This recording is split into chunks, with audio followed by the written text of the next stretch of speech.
வணக்கம். நம்ம இந்த ஷார்ட்ஸ் வீடியோவில் 10ஆம் வகுப்பு இயல் 2 விரிவானமாக இருக்கக்கூடிய பிரம்மம் கதையின் கதை சுருக்கத்தை பார்க்க போகிறோம். இந்த கதையை எழுதியவர் எழுத்தாளர் பிரபஞ்சன், சாகித்ய அகாடமி விருது பெற்றவர். இந்த கதை ஒரு முருங்கை மரத்திற்கும் ஒரு குடும்பத்திற்குமான உணர்வு எப்படி இருந்தது, அந்த முருங்கை மரம் எப்படி அந்த குடும்பத்தின் ஒரு உறுப்பினராகவே இருந்தது அப்படிங்கிறது சொல்கிறது. முதலில் ஒரு குடும்பம் ஒரு புதிதாக ஒரு வீட்டிற்கு குடிபெயர்ந்து போகிறாங்க. அந்த வீட்டோட வாசலில் அவங்களுக்கு கொஞ்சம் இடம் இருக்குது. வீட்டில் இருக்கக்கூடிய ஒவ்வொருவரும் அங்கே பசு வளர்க்கலாம், இல்லை காய்கறி தோட்டம் போடலாம், இல்லை பூச்செடிகள் வைக்கலாம் அப்படின்னு ஒரு யோசனையை சொல்கிறாங்க.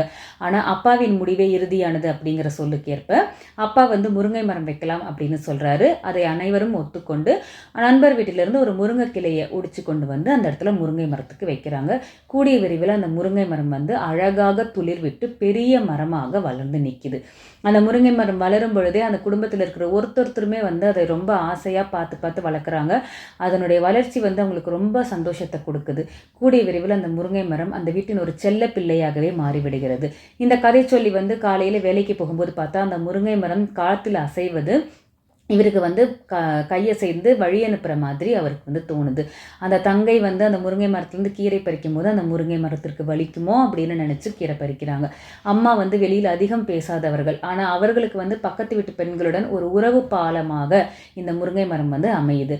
அக்கா காய் வேணும், அக்கா கீரை வேணும் அப்படின்னு சொல்லி பக்கத்து வீட்டு பெண்கள் பேசுகிறாங்க. இந்த மாதிரி அந்த முருங்கை மரம் அந்த குடும்பத்தில் ஒரு உறுப்பினராக இருந்து வருகின்ற வேளையில் திடீரென்று ஒரு நாள் புயல், மழை, காற்று, இடர், இந்த இயற்கை சூழ்நிலை, இயற்கை இடருக்கு யாருமே தப்ப முடியாது இல்லையா?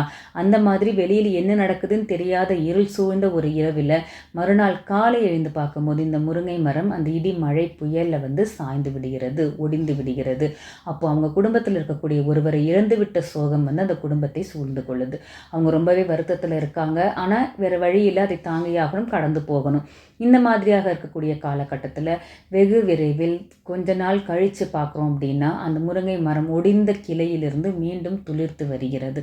இந்த இடத்துல இதை தான் இந்த ஆசிரியர் பிரம்மம் அப்படின்னு நமக்கு சொல்கிறார். அதாவது ஒரு அழிவிலிருந்து மீண்டும் பிறக்கும் அந்த சிறு துளிகளை தான் ஆசிரியர் பிரம்மம் என்கிறார்.